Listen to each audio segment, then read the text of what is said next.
পূর্ণিমা লিখেছেন জীবনানন্দ দাশ। সন্তোষের অবিবাহিতা বড়শালী চপলা। বিধবা আশ্রমের স্কুলের কাজ ছাড়বার পর থেকে সন্তোষ এ মেয়ে মানুষটির ভবিষ্যতের কথা ভেবে অত্যন্ত চিন্তিত হয়ে পড়েছে। এই মেয়ে কোটির বাপ নেই, মা নেই, একটি বুড়ো মামা টিকির টিকির করছেন বটে, কিন্তু কতদিন আর এরকম চলতে পারে ভাবতে গেলে সুস্থিরভাবে জীবনটাকে অনুভব করতে পারা যায় না। অন্য কোনো একরকম ব্যবস্থা হলেই ভালো হতো। অন্তত এই বিধবা আশ্রমের চাকরিটিও যদি থাকতো। চাকরিটি চপলা নিজের ইচ্ছাই খুইয়েছে। সন্তোষ ভাবছে, জীবনের যে অবস্থা তাদের, তাতে মান অপমান বোধ ওর একটু কম হলেই ভালো হতো। নিজে সন্তোষও চাকরি খুঁজছে। টাকা কড়ির অভাবে কামনা আকাঙ্ক্ষা তো ঢের দূরে। মানুষের জীবনের সাধারণ ধর্মটারই এত অপব্যবহার চলছে। চামেলিকে সে আজ আশ্রয় দিতে পারছে না, তার অন্য ভাই বোনদেরও না। বুড়ো মামা শ্বশুর মানুষটিরও কোনো কাজেই আজ সে লাগলো না। কে জানে এদের সকলের কাজে কবেই বা সে লাগতে পারবে। শেষ পর্যন্ত ঘুরে ফিরে সন্তোষকেই এরা একমাত্র নির্ভরের জিনিস বলে বুঝে নিতে চাচ্ছে। কিন্তু তবুও নিজের শক্তি সামর্থ্যের কথা ভেবে সন্তোষ কিছু বুঝে দেখতে চাচ্ছে না। মান অপমান বোধ নিয়ে এরা সবেই থাকছে। সেই ভালো, একটু অপেক্ষা করা যাক। এমন একটা দিন আসবে না কি যখন আশা বাসনার অত্যুচ্চতার স্বাদ না মেটালেও জীবনের নিতান্ত প্রয়োজনীয় দায়িত্বগুলোকে সে মিটিয়ে দিতে পারবে। কেন আসবে না? নিশ্চয়ই সেই সফলতা তার জন্য প্রতীক্ষা করছে। ভবিষ্যতের এমন একটা দিন যখন চামেলি দিদিদের অপ্রয়োজনীয় সমস্ত দাবি দাওয়া সে মিটিয়ে দিতে পারবে। হয়তো ওদের বিয়ের ব্যবস্থাও সে করে দিতে পারবে, কিংবা চাকরির ব্যবস্থা, কিংবা জীবনের আবশ্যক মতো সাদাসিধে সাধারণ সচ্ছলতার বন্দোবস্ত, সব। সন্তোষের জীবনের পরিপূর্ণ পরিতৃপ্তি এতেই। মানুষের জীবনের সাধারণ কর্তব্যগুলোই আজ তার ধর্ম। নিজের কোনো মতামত, স্বাধীনতা বা আকাঙ্ক্ষার জন্য কোনো ভালোবাসা নেই আজ তার। নিজের ব্যক্তিগত জীবনের কোনো উন্নতি বা যশ আজ আর সে চায় না। একদিন সন্তোষ এমনই ভাবত বটে যে নিজের ঐশ্বর্য বাড়াতে গিয়ে কোনো দিকেই ভ্রুক্ষেপ করবে না সে আর। কোনো প্রবঞ্চিতের কথাই ভাবতে যাবে না, বরং মানুষকে সজ্ঞানে প্রবঞ্চনা করে চলবে সে। নিপীড়ন করে, নির্যাতন করে চারদিককার মানুষের জীবনগুলোকে ব্যথায়, ক্ষুধায়, হয়তো মৃত্যুতেও ভরে দিয়ে নিজের সমৃদ্ধি ও সম্মান সঞ্চয় করে চলবে সে। সঞ্চয় করতে পারা যেত কি না বিধাতা জানেন, কিন্তু সেরকম নির্মম অক্লান্ত চেষ্টার পথ ধরতে গিয়ে সন্তোষের জীবনে কোনো বাধা ছিল না। নিজের উপলব্ধি আজ তার সে পথ রোধ করে দাঁড়িয়েছে। অসাধারণ পথের অসম সাহস ও রক্তাক্ততা দিয়ে কোনো দরকার নেই তার। সাধারণ সামান্য জীবনের দায়িত্বগুলোকে সন্তুষ্ট করে এই শান্ত মধুরতার পথেই চলুক সে।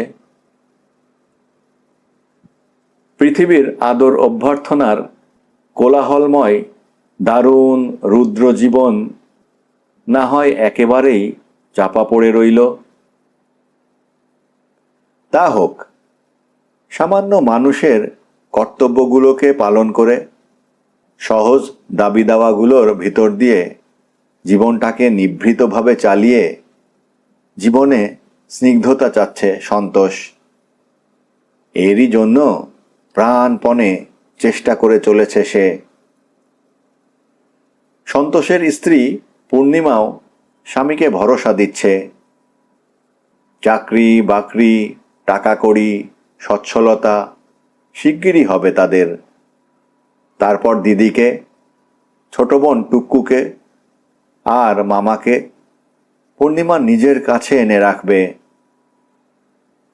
ভবিষ্যতের এই ব্যবস্থার কথা ভেবে পরিতৃপ্তি পাচ্ছে পূর্ণিমা। পূর্ণিমার কাছে এটা দায়িত্ব পালনের তৃপ্তি নয় শুধু, আরও ঢের সরসতা আছে এর ভেতরে। পূর্ণিমা যেমন, তার বোন কোটিও দেখতে খুবই সুন্দর। সন্তোষও নিজে জানে শালী কোটিকে নিজেদের আশ্রয়ে এনে শুকনো কঠিন কর্তব্য পালন করাই হলো না, শুধু এর ভেতর ঢের সফলতা ও কোমলতাও আছে। বেশ একটা নীড় তৈরি হবে, যেন পৃথিবীর কয়েকটি নিরুপম নিবিড় পাখিদের নিয়ে। পূর্ণিমাও যেমন, তার বোন কোটিও দেখতে খুবই সুন্দর, কিন্তু তবুও এর ভেতর কোনো অবান্তর ক্ষুধা পিপাসা কামনার কথা নেই। কিন্তু সহজ সরসতা সেদিন প্রতি খুঁটিনাটিতেই কত যে ফুটে উঠবে জানে নাকি সে? সন্তোষ সবই জানত। পূর্ণিমাও যেমন, তার বোন কোটিও দেখতে খুবই সুন্দর। বিধবা আশ্রমের কাজটি চামেলিদি এদের সকলেরই জীবনের বর্তমান এই দুরবস্থার সময় রাখলেই পারত। তবু যে কয়েকটি টাকা পাচ্ছিল তাতে ওদের তো চলে যেত। সন্তোষরাও নিজেদের টেনে হিঁচড়ে চালাচ্ছিল কোনো রকমে। কিন্তু এখন কি হবে না হবে ভাবতে পারছিল না সন্তোষ। সকলকে নিয়ে একটা সুব্যবস্থার ভেতর থাকতে হলে যে সুস্থির চেষ্টার প্রয়োজন, জীবনের সেই স্থির ধীরতা এমন অন্যায্য রকমে ও আকস্মিকভাবে আঘাত খেয়ে বসেছে যে ওদের এখন নানা রকম বিপাকী সম্ভব।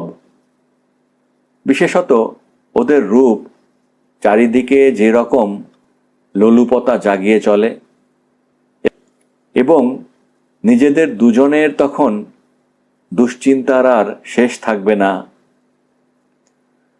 সন্তোষের দুশ্চিন্তার গভীরতা অনেক দূর পর্যন্ত পৌঁছবে।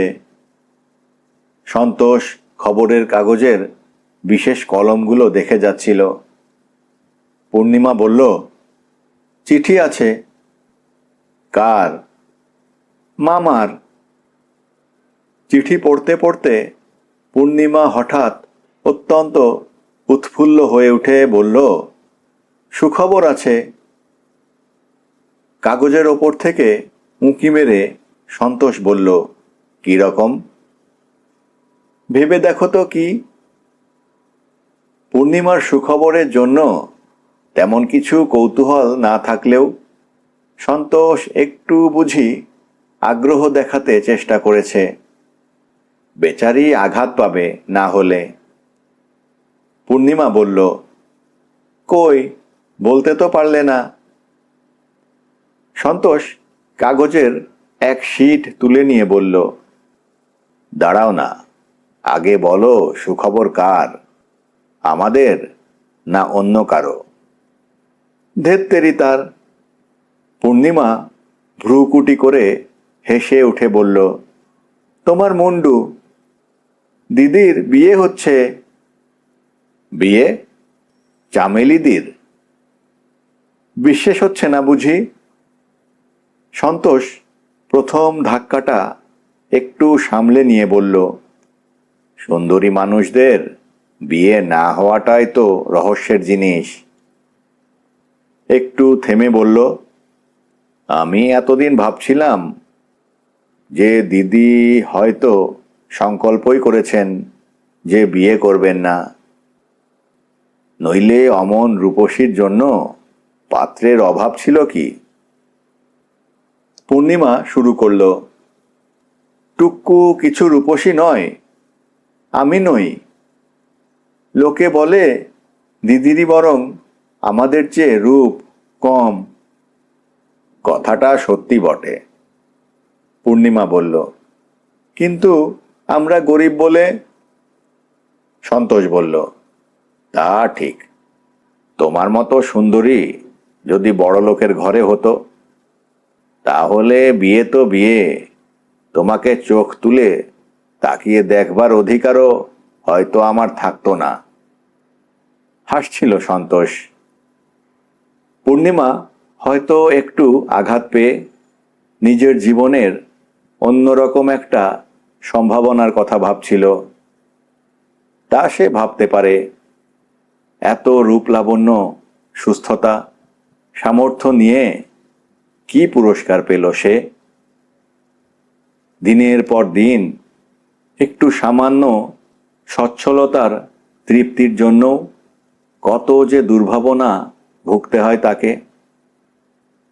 এমন অপরূপ সম্পন্নতা তার যদি এই দামেই বিকোয়, পৃথিবীতে বিচার কোথায় তাহলে?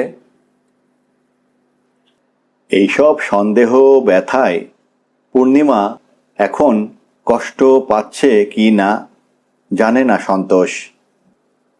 কিন্তু মাঝে মাঝে এখন নানা কথা ভেবে খুবই ব্যথা পায় মেয়েটি। কেনই বা পাবে না? ওর ব্যথার গভীরতার অনুপাতে ওর জীবনের পরম তৎপর প্রিয়তা ধরা পড়ে। সন্তোষের প্রশ্নগুলোর জন্য বিষম উত্তর সব তৈরি রয়েছে যেন মেয়েটির হৃদয়ে। সন্তোষের দারুণ উত্তরের জন্য মর্মান্তিক প্রত্যুত্তর সব। তবুও তারপর উপশম হয়েছে, মুছে দিতে আসে, কিন্তু সেটা অন্তরের কতদূর বুঝতে পারা যায় না সব সময়। যাক, পূর্ণিমা একটা সফল সমাধান মোটেই নয়। শেষ পর্যন্ত সন্তোষের জীবনের আশ্রয় কোথায় গিয়েছে জানে না সে।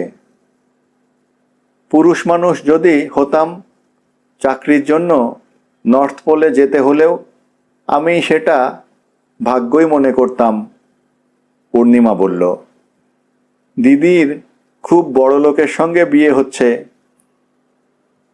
সন্তোষ খবরের কাগজের শিটে একটা মৃদু ভাঁজ দিয়ে বলল, কি করে জামাই? বোম্বেতে খুব বড় চাকরি করে। বোম্বে? পূর্ণিমা বলল। বোম্বে শুনে তুমি নাক সিটকালে কেন শুনি? সন্তোষ বলল, না তা নয়, ভাবছিলাম বোম্বে তেমন আর দূর কি, কিন্তু। পূর্ণিমা বলল, বোম্বেতে ইন্ডিয়ান মেডিকেল সার্ভিসে আছেন। সন্তোষ 2-1 মিনিট আবিষ্টের মতো থেকে বলল, বাঙালি আজকাল অত বড় চাকরি পায়, আরও বোম্বেতে গিয়ে? পূর্ণিমা এবার একটু শ্লেষের সঙ্গে বলল, শক্তি থাকলেই পায়। মামা লিখেছেন? হ্যাঁ। আর কি লিখেছেন? কয়েকদিন ধরে ছেলেটি বোম্বেতে আছেন। সন্তোষ এবার একটু বিস্মিত হয়ে বলল, ওর বয়স কত? পূর্ণিমাও একটু বিদ্রূপের সুরে বলল, দিদির চেয়ে বড় নিশ্চয়ই, কিন্তু তোমার চেয়ে ছোট ঢের। সন্তোষ একটু ক্ষুব্ধ হয়ে বলল, আমার চেয়ে ঢের ছোট আর কি করে হবে? বোম্বেতে তো কয়েক বছর ধরেই আছেন।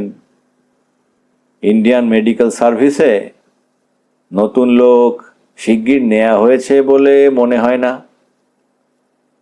সন্তোষ একটু নির্লিপ্ত হয়ে পড়ে বলল, হয়তো ছোটই হবে আমার থেকে। একটু পরে মাথা তুলে একটু মৃদু রহস্য করে সন্তোষ আবার বলল, 3 বোনের ভেতর সবচেয়ে রূপসী সতেজ মানুষটি গেল এক বুড়ো অকর্মণ্যের হাতে। জীবনের বিচার, বিবেক, পুরস্কারের এই রকম উপলব্ধি নিয়ে সৃষ্টিটা কোন দিকে যাবে? টিকবেও বা কতদিন? টিকলেও এর সার্থকতাই বা কি? এই সমস্ত প্রশ্নের উত্তর সন্তোষের নিজের কাছেই ছিল। পৃথিবীতে সে আনন্দ উৎসব সম্ভোগ করতে, পৃথিবীতে সে আনন্দ উৎসব সম্ভোগ করতে আসেনি, এসেছে সহ্য করতে, জীবনের তামাশাটা বুঝে নিতে। কিন্তু পূর্ণিমাকে সেই রকম গোপন নিশ্চয়ই জীবনের ভেতর জীবিত করে নেবার না আছে কোনো অধিকার সন্তোষের, না আছে কোনো সাহস, রুচি নেই, প্রয়োজনও নেই। পূর্ণিমা 2-1 মিনিট মাথা হেঁট করে চুপ করে রইল। আস্তে আস্তে মুখ তুলে বলল, রঙ্গ করতেই শিখে এসেছিলে শুধু, এই জন্যেই তোমার কিছু হলো না। পুরুষ মানুষের যা কর্তব্য তা করতে পারো না। নিজেকে কেন এতটা হীন করে ফেলতে চাও?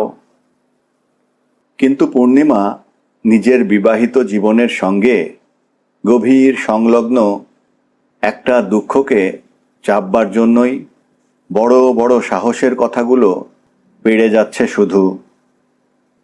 দুর্বৃত্ত জীবন, যা মেয়ে মানুষকে, রূপকে, রসকে, আগ্রহ, আন্তরিকতা, যত্ন, প্রয়াসকে কুটোর চেয়ে নগণ্য মনে করে, সেই জীবনেরই একটি পরম কৃপার পাত্র হয়ে বেঁচে থেকেও পূর্ণিমা তাকেই চোখ রাঙিয়ে শাসন করে যাচ্ছে।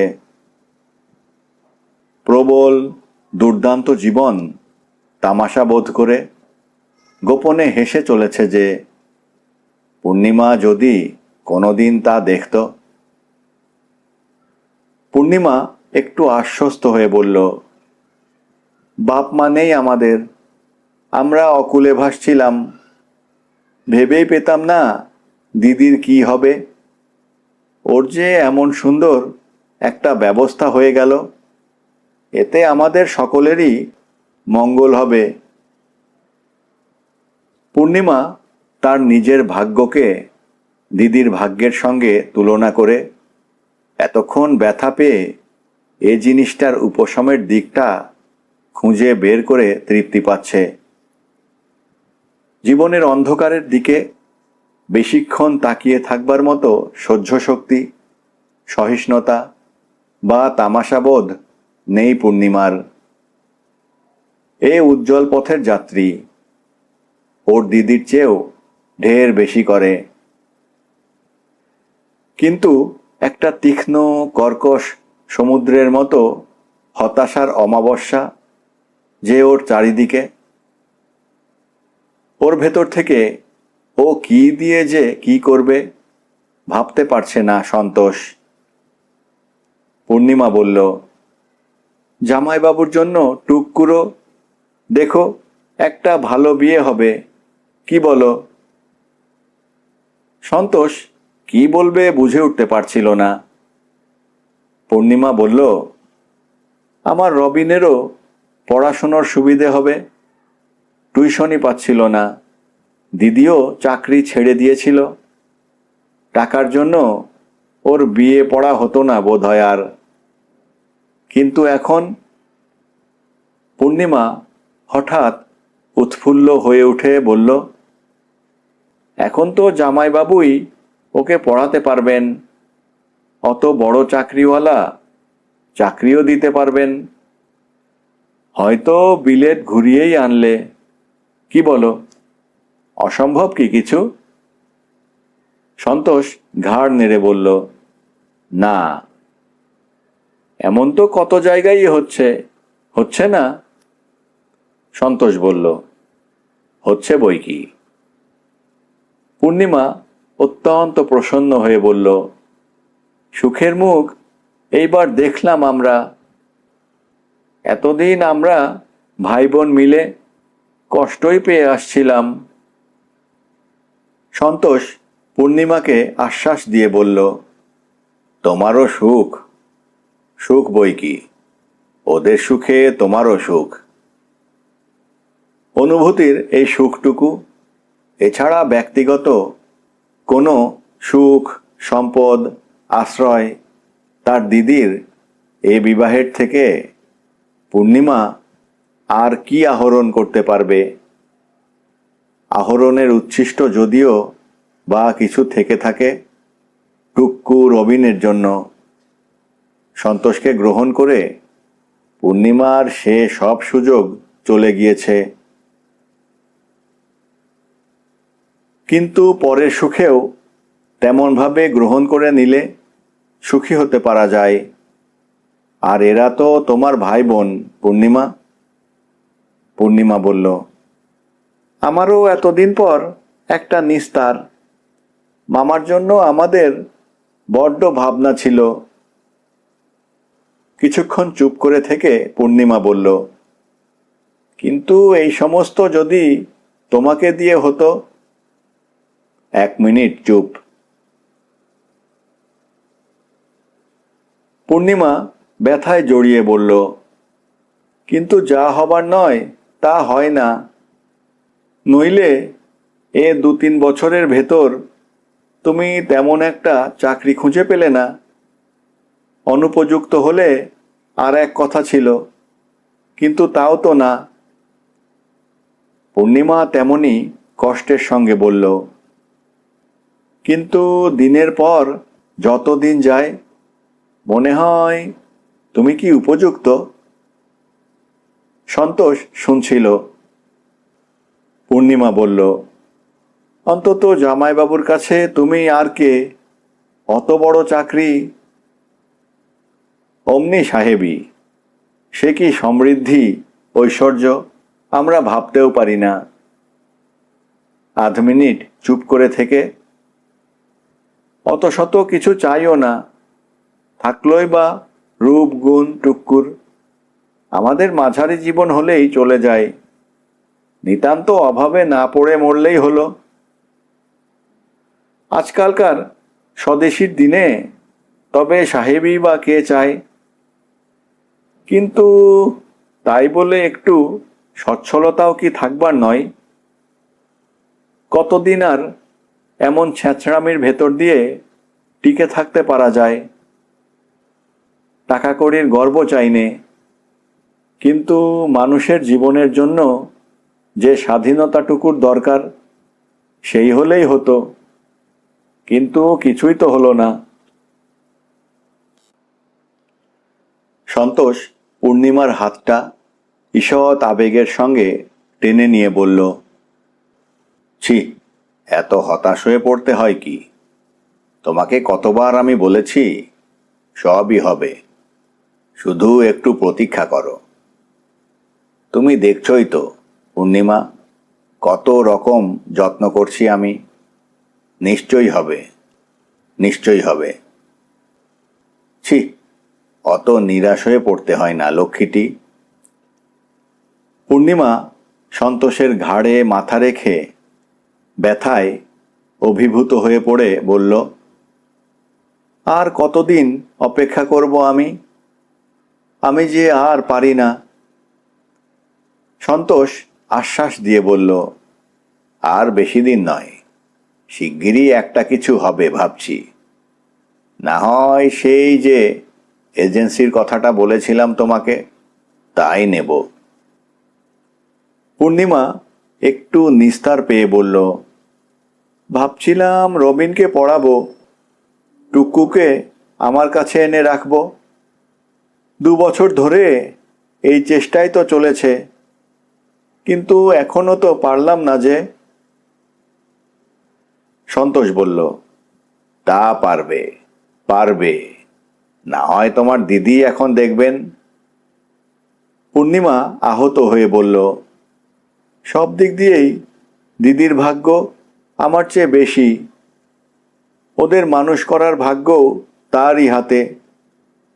একটা দীর্ঘ নিঃশ্বাস ফেলে পূর্ণিমা উঠে দাঁড়ালো, বলল, দিদির বিয়েটা হয়ে যাক, তারপর রবিনকে মেডিকেল লাইনে দেবার জন্য দিদিকে লিখব।